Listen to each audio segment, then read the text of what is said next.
Нэг хоёр. За орой минь манайхан тэгээд шеэрлээ түгээгээд өгөр орж ирсэн шеэрлээ түгээгээд өгөөрөө хүмүүсээ. Тэгээд өнөөдөр аюу чухал өдрөө гэж 1990 оны тэр цагаан морин жилийн 1 сарын 21-ний яг энэ өдөр хамгийн их хүн цугласан хамгийн том чагсаалт цуглаан болсон байт юм лээ. Тэгээд тэр 90 оны 1 сарын 21-ний арцсан хувьцлын үйл хэрэгт оролцож явсан бүх ах эгч нартаа тэр баярт өдрийнх нь мэндийг хүргье. Өнөөдөр яагаад энэ хамгийн хүн цугласан яагаад ийм хүчтэй үйл явдал болсон бэ гэхээр нөгөө нэг асуудлыг яг хувцаар тавьж ирсэн өдөр юм лээ л дээ. Яг энэ өдөр тэр бие бинийгээ дарчих гэдсэн хүмүүст ягаад Эрдэнэсгийн унгыг дуулаад тэгээд энэ Сүхбаатарын хөшөөг нар зүг тойруулсан яг ийм үйл явдал болж исэн юм байлээ 1 сарын 21. Тэгээд ийм өдөр юм блэ. Тэгээд өнөөдөр миний хийж байгаа лайвд уялдуулаад ярихад намын шинжилсэн зохион байгуулалттай холбогдуулаад барууны үзлийн талаар барууны үзэл гэж яг юу хэлээд байгаа юм. Баруун гэхээр энэ баруун Европын тухай ойлгоод идэх юм шиг байна. Тэр Европт чинь социал демократууд бий те хүмүүслэм чинь нийгэм учраас олонлог гэж байдаг. Олонлог дотор бол янз бүрийн үзэл баримтал байдаг. Социал демократууд, социалистууд те тэгэл феминистууд, тэгэл либералууд, консерваторууд те ингээд бүхэл үзлүүд ингээд нийгэмдэр ингээд хүмүүс дотор байж идэг тэр нацист үзэл санаанууд ингээд бүгдөө холилдол ингээд хүн хүний дотор янз бүрийн тийм үзэл бодол байдаг. А улс төрийн ном юугаар ялгаатай юм бэ гэж. Улс төрийн ном болвол бид яг яадаг байгууллагт юм бэ гэхээр хүмүүс ихэнх нь засгийн эрхийг авахар гэж яриад байдаг. Үгүй л дээ улс төрийн ном өөрсдийнхөө үзэл сурталыг, өөрсдийнхөө үзэл баримтлалыг олон нийтэд түгээн дэлгэрүүлж, тэрнгээрээ дамжуулж олон нийтийн дэмжлэгийг авч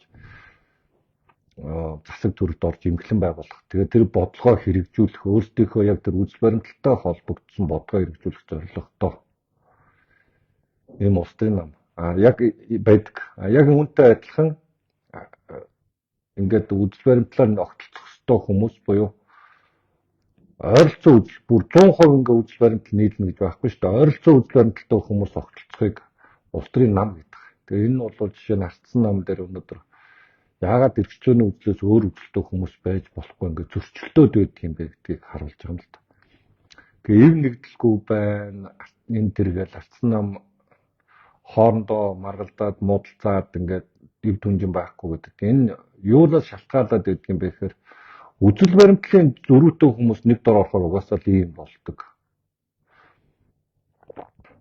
Ардсан нам дотор одоо энэ фашист үзэлтэй те цуснууж ярьдаг хит нацист үнцэрхэг үзэлтэй те нацист үзэлтэй ийм хүмүүс орж ирчээд эрх чөлөө ярихгүй цуснууж яриад бусдын өмчийг дээрэмдэж авъя, буудаж аалъя, толгойг тасдыг дүүжлээ тэргээд ингэж яриад харж энэ чинь нөгөө бидний үзэл баримтлалын зөрчилтөө үүсчихэд байгаа. Яг ардсан намын өөрийнх нь суурь бол эрхчлөөний буюу либерал үзэлтэй нам. Либерал гэдэг байгаа нь юу юм бэ гэхээр хувь хүний эрх, хувийн өмч, чөлөө төрөлтөө төр цомхон байх, хамгийн минимум байх, бизнест оролцдоггүй байх, хүмүүс өөрсдөө амьдрах тэр боломжийг хамгаалдаг байх.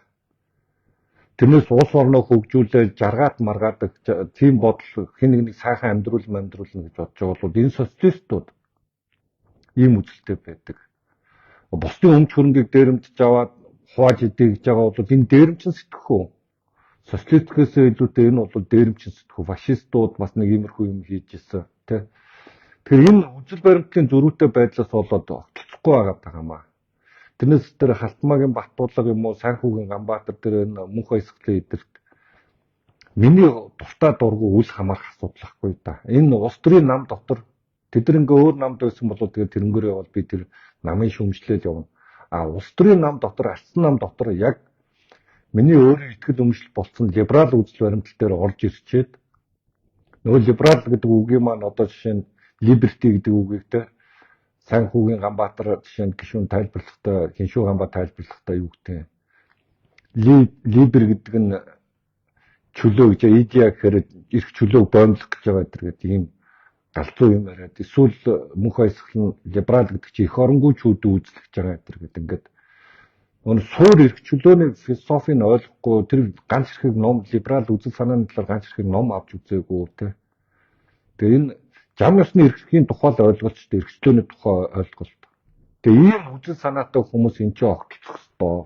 Тэгжээд бид нар энэ өөрсдийнхөө хөтөлбөрийг өөрсдийнхөө энэ намынхаа үзэл баримталтаар суурилсан програм хөтөлбөрөө олон нийтэд таниулж ойлгуулж санал авна.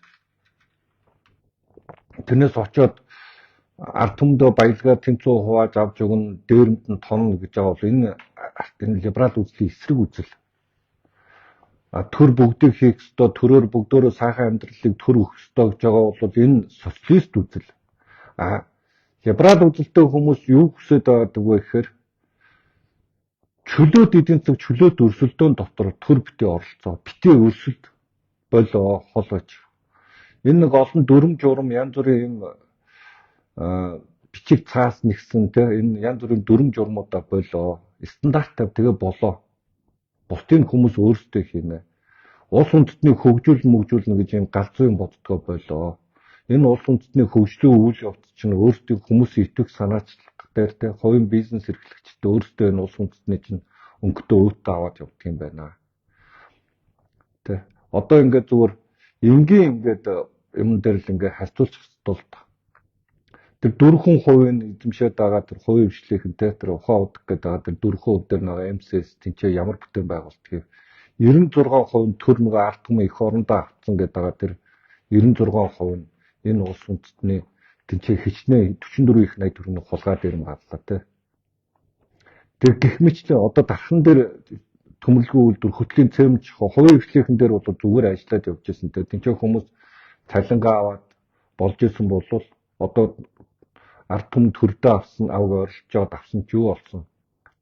Хөтлийн цемж жохооны үйлдвэр бүр дампуураа зогссон. Хүмүүс нь ажиллаж исэн хүмүүс нь 60% цалинжиж байгаа. Гэртээ суугаад тэрийн татвар төлөгч та бид төлж байгаа. Төмөрлөгийн үйлдвэр бол бүр дампуураа далуулсан. Тэгээ бас тэнцээ ингээд ийм үйл явдлууд болдог.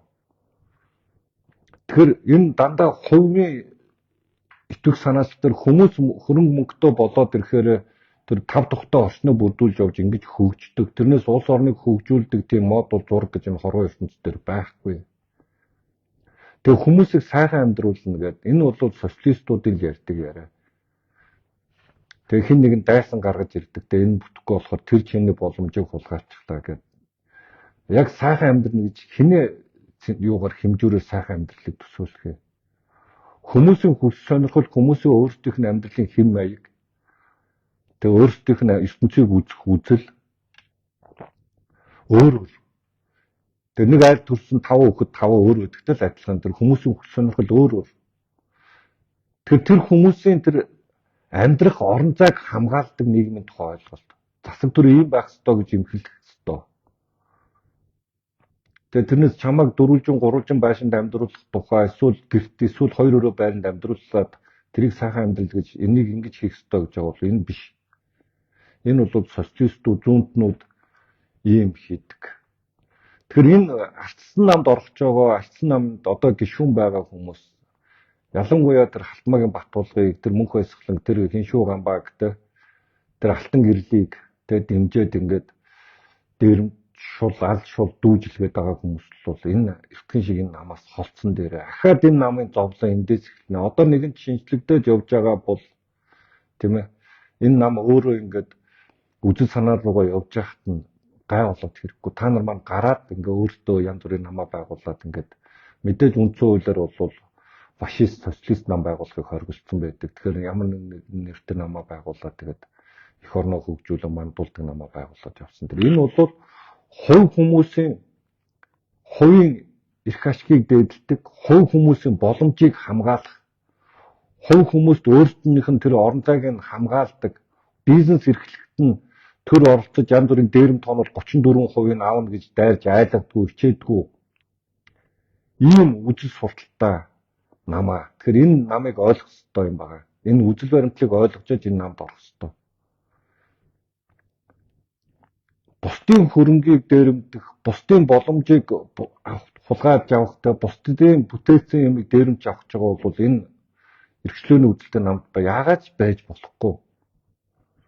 Тэгээ би өнөөдөр ярих чад учир шалтгаан энэ үжил баримтлал дээр одоо энэ барууны эрхчлөөний үжил баримталтай хүмүүс нь энэ үлдээд бусд нь ингээ гараад явах хэрэгтэй. Тэгээ би намайг удирдлагуудад бас хандж зарим нэг зүйлийг сануулж хийж дуудаа.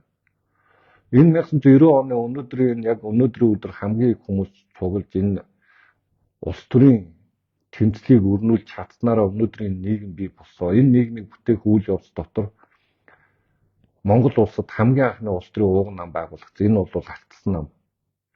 Монгол ардын нам бол хөлийн цаана Оросд байгуулагдсан. Энэ бол монголчуудыг хянах зорилготой тухайн үеийн ардын комиссаруудын зөвлөлийн дэргэдэх монголчуудыг нэг нөгөөгөөр нь тагнах зорилготой хяналтын байгууллага байсан. Нам гэхээс илүү. Улс төрийн нам бол яг энэ үжил баримтлал дээр анх бий болох үйл явц дотор одоо ингэж явж байгаа. Тийм болохоор манай удирдлагууд эргээд энэ намын дээр байгаа хүмүүсийн эрхчлөөний үжилтээр суурилж энэ ялангуяа колоничлолоос, Орсын колоничлолоос салахын төлөө тэмцсэн хүмүүс. Тэгэхээр аль нэг улсын колоничлолд аваад өгөхгүй тул бие даасан тусгаар улс байхын төлөө энэ өөрөө анхны тэмцэл нь эхэлсэн. Энийг илүү сайн ойлгож ухаараасаа гэж хүсэж байгаа. Эргээд уншаасаа, судлаасаа тэгэд эргээд мэдчихээсээ, эргээд санаасаа гэж хүсэж байгаа. Тэрнээс ингээл арчсан нийгэм бүтээгээл хүмүүсийн боломжийг нэгээл эдийн засаг нь юм байдгийг, нийгмийн тогтолцооны юм, нийгэм соёл нь юм байдгийг байна гэдэг эдгэрт чинь тийм өргөн мэдлэг байгаагүй. Хамгийн гол юм бол Оросын колоничлолоос Монголыг аврах. Кремль Монголыг мэддэг биш, монгол хүн монгол хүнийхээ өөрийнхөө энэ газар шороон дээр монгол хүн өөрөө үн цэнтэй байж амьдрах. Тэрний төлөө тэмцсэн анхны хувьсгал. Тэгээ үр дүн өнөөдөр явсаар хагаад өнөөдөр Монгол улс ямар ч гэсэн бие даасаа өөрсдийнхөө асуудлыг өөрсдөө шийддэг парламентыг бүрдүүлэхийн төлөө ингээд явж байна те. Парламенттай болсон байна. Тэгээ мэдээж янз бүрийн алдаа оноонууд байгаа. Гэхдээ энийг засаа сайжруулад явах зайлшгүй шаардлагатай. Ялангуяа энэ улс төрийн намын үжил баримтлалыг зөв талаас нь томьёолж ойлгодог ийм нам байгаасаа гэж хүсэж байгаа намыг. Тэгээ яг өнөөдөр Маргарит Тэтчерийн тухай бас дуртахаас урдны энэний уртлын лайв дээр би бас Маргарит Тэтчерийн тухай ярьсан. 3 сая гишүүнтэй гэж 300 мянган гишүүнтэй үлдээ тэгээд ялт байгуулсан. Тэгэхээр ихэнх хүмүүс нөгөө шууд хасаад хөөгд явуулсан юм шиг ойлгоод эсвэл Маргарит Тэтчер ингээд бүгдөрөнгө хөөгд ингээд яадгийн болиулсан юм шиг ойлгоод байх шиг байна. Маргарит Тэтчер юу гэсэн бэ гэхээр тэнцээ хамгийн түрүүнд алсан нам консерватив нам дотор нь байсан, өөрийнх нь нам дотор, барууны нам дотор нь байсан үйлдвэрчний хороог дэмждэг. Ажилчаан гэрхийг хамгаалдаг гэсэн үг шүү дээ. Үйлдвэрчний хороог дэмждэг. Тэндээс санал авахдаг популистууд, тэндээс санал авдаг социалистуудын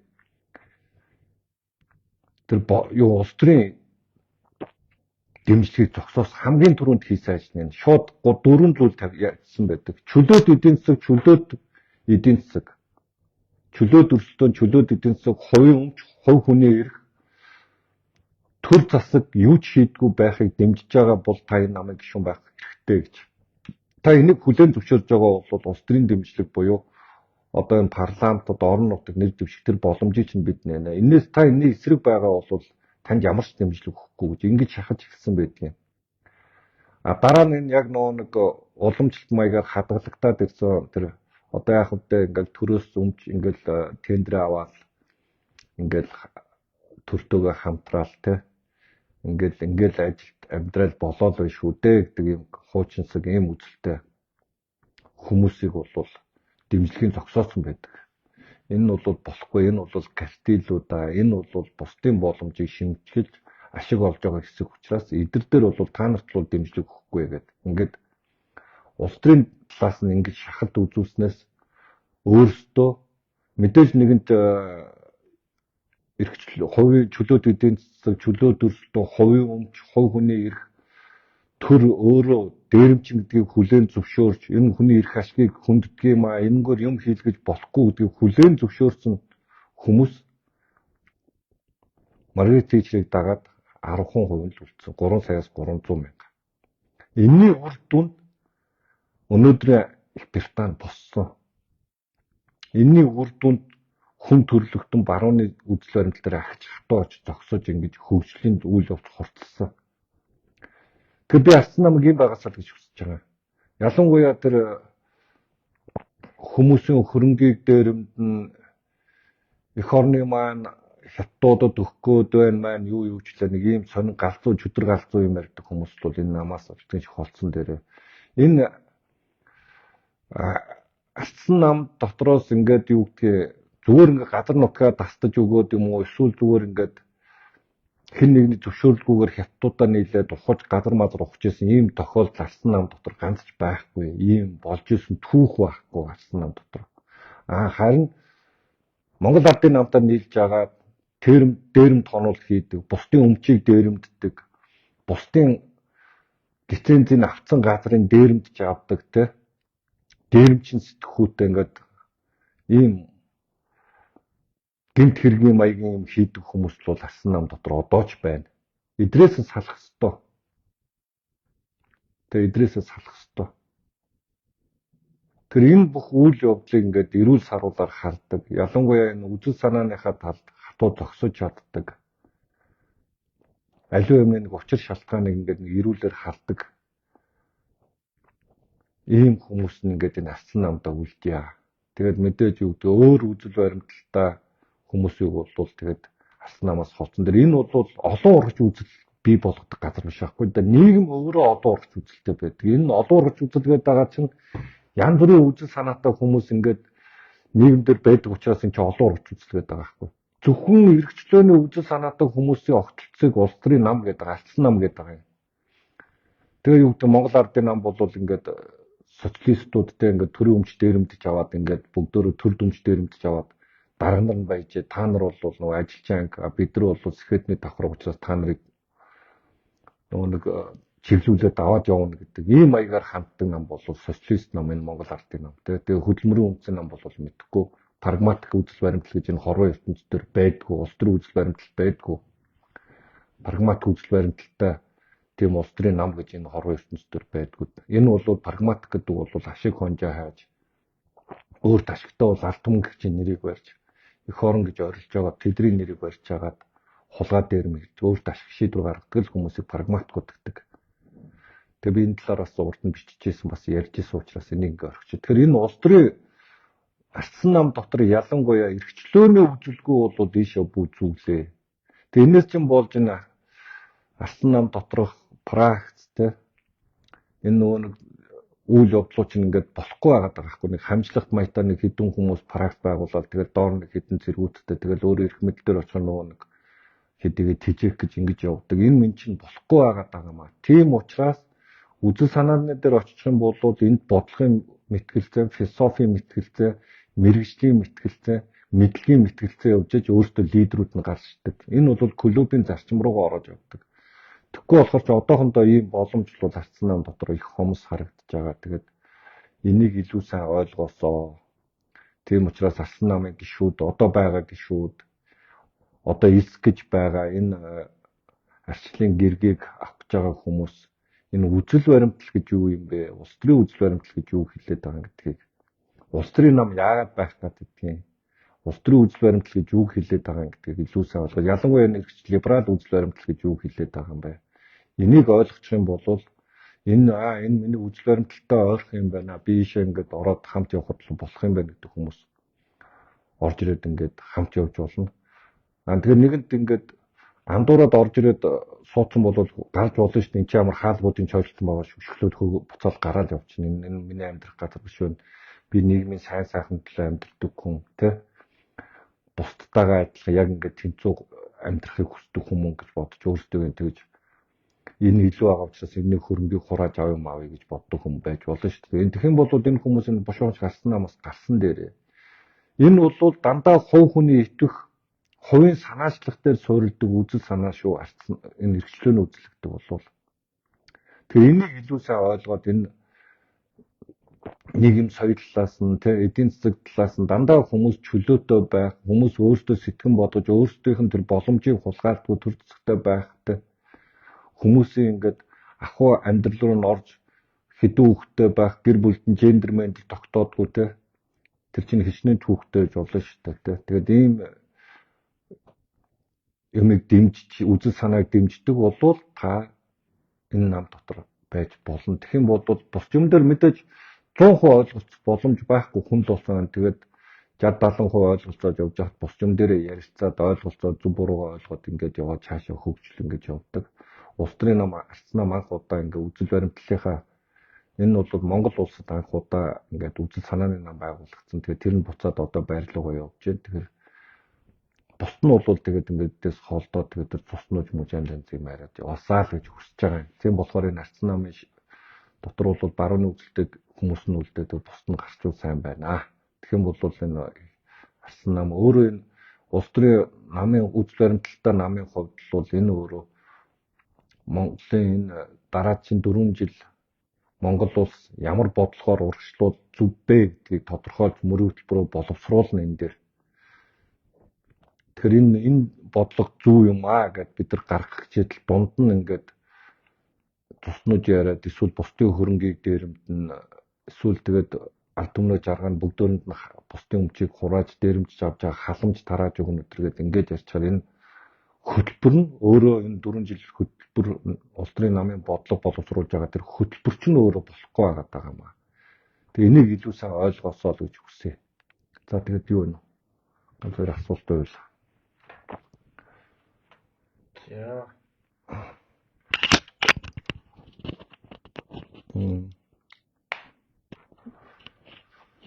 За хэд баруун жил болохгүй төвийг сахисан орон байх хэрэгтэй гэсэн байна. Энэ улс төрийн үзэл баримтлал гэдэг юм бол хэд баруун жих гэдэг тийм байхгүй шүү дээ. Энэ улс үндэстний холбоотой асуудал биш аахгүй. Улс төрийн нам гэдэг бол бид түрүүн зөндөө ярьчлаа. Энэ либерал үзэл баримтлал дээр байгаа нь энэ барууны үзэл баримтлал буюу эрхчлөөний үзэл баримталтай нам гэдэг байгаа байхгүй юу? Улс үндэстний бодлого бол тэр төвийг сахих бодлого гэдэг энэ бол гадаад бодлоготой холбоотой асуудал. Тэрнээс энэ үзэл баримталтай холбоотой асуудал биш өөрөө ч яриад байгаа юм. Нөгөө улс төрийн барууны үзлийг баруун Европын улс оронтой холиод авч байна тийм ээ. Баруун гэдэг үгэн дээр нь. За дараагийн би баруун төвийн үзэлтэйч ямар ч намд харьяалагдаж байгаагүй л дээ. Гэхдээ ардсан намтай их нийцдэг гэж болно. Харин ардсан намд маш их зүүнтэн социал-демократ нэртэй гаж нөхөд дүүрэн болохоор дэмжихээ байсан гэж байна. Харин тийм ээ уул нь барууны үзэлтэй л байж байвал тэгээд яагаад баруун төвийн эдэр гэдэг би бас яг сайн ойлгохгүй юм аа. Яагаад төвийн гэж томьёолоод ойлгохгүй. Энэ либерал үзэл чинь барууны л үзэл шүү дээ. Тэр нь өөр бол энэ хүн бол барууны үзэлтэй юм байна шүү дээ. Либерал. Тэгэхээр нөгөө ардсан намд нь баахан социал-демократ энэ фашист хүмүүс орчхоор тэгээд жоохон сэжиглээд орж чадахгүй шүү дээ. Тэгэхдээ одоо өөртөө бол тэндээ оролцоод тэгжээж одоо нэг эрхээ эдэлж өөртөө хувь нэмрийг оруулж ижил өөрийнхөө үзэл бодлыг бодлого болгож хэрэгжүүлэх боломжтой шүү дээ тий. Одоо бол оролцоод үзэл баримтлалынхаа төлөө өөртөө тууштай явдаг л хэрэгтэй. Гишүүд гэдэг чинь үзэл баримтлалынхаа төлөө нэгдэж огтлцож тэр үзэл баримтлалынхаа төлөө энэ улс үндэстэн ийм байвал зүг гэж бодож байгаа бол тэр үзэл баримтлал дээр л очиж огтлцож дуурчлаа л та. Өөртөө оролцох хэрэгтэй. Одоо нөгөө шинжилсэн гишүүдийн бүртгэлээр бол тэгээд өөртөө оролцоод нам дотор юу болдгийг улс руу яаж иймэр байна тэгээд өөрсдөө оролцох хэрэгтэй л байна тийм үү? Хамгийн түрүүнд оролцох л доо. Энэ ч өөрөө нэг иргэдийн дандаа их оролцоон дээр улс төрийн намтсан ерөөсөө энэ улс төрийн оролцоо шүү дээ. Чи өөрийнхөө үзэл баримтлалыг бодлого болгохын тулд заавал оролцох шаардлага байхгүй л дээ. Тэгээд энэ нам дотор байгаа зүүнтнүүдэл явуулч хэлгээд байгаа юм л да. Тэгээд энэ янз бүрийн үзэлтэй хүмүүс нь тэгээд явсан дээр л дээ. За нэг үлзэж ороод гэж хүн таны буруу шүү та хэн нэгнийг шүүх ирэхгүй. Энэ яриад байгаа чинь зөвхөн таны л бодлоо гэсэн. Би хэн нэг шүүгээгүй, шүүхчгүй. Энэ миний бодол биш ээ. Энэ улс төрийн үзэл баримтлал буюу идеологи гэж юм байдаг юм аа.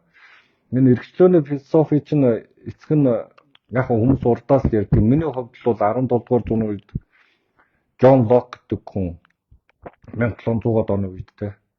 Джон Лок гэдэг хүн энэ Британий философч энэ хүн либерал эрхчлөөний үзэл санааны хамгийн анхны цөөр философик бичсэн хүн. Энэ нэг ингээд зүгээр юу гэдэг хэн нэгэн бодлороо юм уу эсвэл хэн нэгэн өөрийнхөө хүс сонирхлоор ярьдаг юм ерөөсөө биш ээ.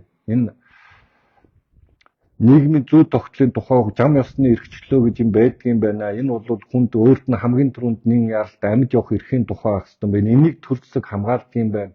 Хувь хүнд өмч байх хэрэгтэй юм байна. Энийг хамгаалах хэрэгтэй юм байна. Хэрв энэ бүх эрхчлөө хувийн өмч рүү халтах юм бол парламентыг өөрөө иргэдэнд тараах хэрэгтэй юм байна гэдэг энэ хамгийн том философийн суурийг тавьсан хүн бол Жон Лок. Тэгэхээр энэ өөрөө философтой. Одоо тэр Монтескьд байгаа эрх мэдлийн хуульд гэж хүмүүс яриад байгаа. Тэр хүний гол философи нь бас яг энэ шүү дээ. Энэ шүүх гүйцэтгэх эрх мэдэл парламент нь өөрөө ингээд бие нэгэ шанжиж хин нэгний иргэний эрхийг өмчийг дээрэмж тонж авахгүй юм байна. Тэгээ энэ хин нэгний иргэний эрх рүү халддаггүй юм байна. Өмч рүү нь халддаггүй юм байна. Тэр иргэний эрх чөлөөг боомлохгүй юм байна. Тийм учраас энэ тусдаа байх ёстой юм аа гэдэг гаргаж ирсэн хүмүүс шүү дээ. Монтескьо байна. Одоо энэ Жан-Жак Руссо гэдэг нийгмийн гэрээтэй энэ иргэн хоорондын гэрээ байна. Хэрвээ аливаа том асуудлыг бол шууд парламент бие дааж шийдэж болохгүй, иргэдээс асуудаг байх ёстой гэдэг. Энэ чинь дандаа философи байхгүй юу та. Тэрнээс зүгээр нэг ингээд цэжнийхээ бангаар ярьдаг юм биш. Тэгээ энийг жоохон олж хараад жоохон уул нь бол нэг жоохон уншчул болчих гол юм. Тэгээ нийгмийн Жан-Жак Руссогийн нийгмийн гэрээ энэ Монтескьийн нийгэм юуны эрх мэдлийн хууль тэгэл энэ маш олон номнууд байгаа дөө энийг уншвал тэгэл энэ эрхчлөөний философи дээр суурилсан юмнууд бичсэн маш олон номнууд л байдаг шүү дээ. Тэгээ тэднийг олоод уншаад жоохон ойлгочултай. Одоо яг хүмүүс нөгөө ном бол олдохгүй шүү дээ. Зөвхөн бас хамгийн амархан арга бол утсандаа чат GPT гэж юм суулгаад тий чат GPT тэгээд барууны үзэл гэж юу байдаг юм бэ гэж асуучих болж байна. Зүүнний үзэл гэж юу байдаг юм бэ гэж асуучих болж товчхон хариулт танд хариулаад өгнө. За өөрийнхөө одоо би иймэрхүү улс орныг ингэж авч явах хэрэгтэй гэж боддог гэж өөрөө биччихээд энэ аль үзэл баримталтай хамаарах вэ гэж асуучаад хүртэл хариулаад өгнө шүү дээ. Тий чат GPT янз бүрийн юмнууд байгаа тий хэмжээ явахнууд хэлбэрхэн арга шүү дээ. Тий чат GPT-г суужуулж байна. Тэр нэг юуных моби 20 гигабайт авахаар бас өөртөө нэг тийм хэмжээ оюухан гаргацсан байлаа шүү дээ. Тэртэй тэгэл ингээл X ашигладаг бол X дээр өөрийнх нь хэмжээ оюухан байгаа тий. Ингээд маш олон юмнууд байгаа дөө. Тэгэхгүй бол нөгөө социализмын үед тархинд нь суулгацсан барууны үзэл бол юу вэ? Их оронгуйчүүдийн үзэл гэсэн солиод юм байна. Юмар цээжилчихэд одоо бол тэрийгээ толгоноос авч чадахгүй бол бас харамсалтай байх хүмүүс. Тий. За дараагийн намын үзэл баримтлалыг л дэмжин шүү дээ гэсэн байна. Тий. Намын үзэл баримтлалыг л дэмжих зөв. Одоо тэгэл ямар үзэл баримталтай юм тэгээд тэрийг ингээд дэмжиж ойлгоод дэмжиж явах хэрэгтэй. Энэ үзэл баримтлал өөрөө энэ улс үндэстний мөрийн хөтөлбөр дээр суух хэрэгтэй. Улс төрийн намуудын тий. Тэгээ энийг л агуу сайн ойлгож энэний төлөө саналаа өгдөг байх хэрэгтэй. Тэрнээс сайхан сэтгэл юм уу эсвэл тэр хэн нэгэн цээжилдсэн популист их орон ч гэсэн тэр популистуудад одоо хууртдгаа болох ёстой л гэж боддог шүү дээ. Намынхаа үзэл баримтлалыг хүн болон намын гишүүд мэддэг болчвол тэрэнд бол хуурдахгүй болчихно шүү дээ. Тий. Тэгээ иргэдсэн ямар үзэл баримт сонгох ёстой юм бэ гэдэг ойлгочих ёстой байхгүй. За ингээд асуултууд дууссан байна. За ийм байна. Тэгээд аливаа юмыг эрүүл сарвал ухаанаар хандаараа гэдэг юм л да. Намайг юм ярихаар ингээд чи тэгээ улс орноо яаж хөгжүүлэх эсвэл чи ингээд бодлого ярьсангүй тэр хүмүүс өөртөө эрүүл сарвал ухаантай болчвол энэ зөв юм хийж гэнэ үү, буруу юм хийж гэнэ үү гэдгийг хүн ураг тарихаар өөрөө эргцүүлэн тунгаа бодчих юм л та. Тэгээ эргцүүлэн тунгаагаад энэ үнэхээр энэ тэгээ миний амьдралд маргааш нөгөөдөр миний үр хүүхдэд энэ хэрэгтэй юм уу хэрэггүй юм уу? Эсвэл ядаа түрүүн манай дүү хэлээд байгаа хаваа хэлээд байгаа шиг ChatGPT дээрээс ашиглаад ингээд өмчөө тэнцүү бүгдөрөнгө нь төрдөө авч байгаа дээрэмж хувааж авч байгаа баяцсан юм хуваагаад идэж жарах зуул үндэстэн байдаг юм уу үгүй юм уу? Тэгээ нэг хэсэг нөхдөө засгийн газар нь хуралж агаад газар нутгаа шууд ингээд бусдад зарж марж болтго юм уу үгүй юм уу гэдэг. Энийг ChatGPT-гээс асуучмаар юм аа юм л да. Энэнгөө энгийн зүйлүүд ч гэдэг тий. Тэгээ энэ яг үнэхээр ийм байдаг юм уу үгүй юм уу? Энэ парламентыг чинь бид нар сонгосон шүү дээ. Энэ 126-ыг чинь бид нар сонгоо байгуулсан. Тэгээд бид нар бол тэнгэрээс бууж ирээгүй, ямар нэгэн тамгатай хүн тамга дарж явуулаагүй, иргэд өөрсдөө сонголтоо хийгээд бидний байгуулсан энэ эрхэлсэн парламент. Тэгэл энийгээ тараа нураа сүнөө устгая энэ 126-г дүүжиж алъя гэх. Дахиад ийм хүмүүс бид сонгоно шүү дээ. Тийм болохоор ийм худалч хуурмаг те ийм залтай те энэ төр юуны татвар төлөгчдийн мөнгнөөс энэ засаг төржим авч байгаа дээрэмж тондог энэ хүмүүсийг сонгохгүй тулд танд эрүүл ухаан зайлшгүй хэрэгтэй байгаа байхгүй да. Тэгэхээр Ардсан нам бол энэ либералыг хараад гэж ойлгоод тийм либерал гэдэг чинь эрхчлөөний үзлээ. Энэ Ардснаар буюу эрүүл саруул ухаантай аливаа юмд асуудал эрх зүйн шүүн тунгаах чадвартай бие дааж өөрсдийгөө авч явах чадвартай ийм хүний үзлийг чинь либерал үзэл гэдэг байгаа байхгүй да. Эрхчлөөний үзэл гэдэг байгаа юм. Тэгээ энийг чинь либерал гэдэг байгаа байхгүй да. Тэрнээс энэ хараад биш энэ барууны нэг юм уу энэ баруун Европын нэг юм Америкийг дормжилж байгаа үг өгүүлбэр ерөөсөө биш шүү дээ.